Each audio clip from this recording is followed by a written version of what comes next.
దేశ అత్యున్నత పౌర పురస్కారం భారతరత్న ప్రదానోత్సవం జరిగింది. రాష్ట్రపతి భవన్లో జరిగిన ఈ కార్యక్రమంలో ప్రెసిడెంట్ ద్రౌపది ముర్ము వాటిని ప్రదానం చేశారు.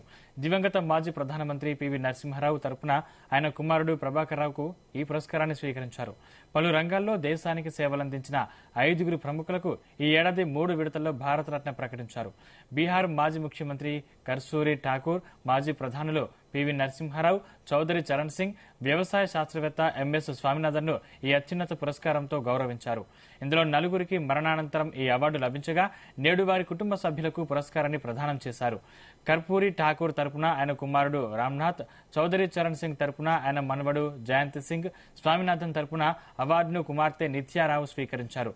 రాష్ట్రపతి ద్రౌపది ముర్ము, ప్రధాని నరేంద్ర మోదీ ఆదివారం అద్వానీ ఇంటికెళ్లి భారతరత్న ప్రదానం చేయనున్నారు. కాగా బీజేపీ అగ్రనేత ఎల్కే అద్వానీ రేపు భారతరత్న అవార్డు ప్రదానం చేస్తారు.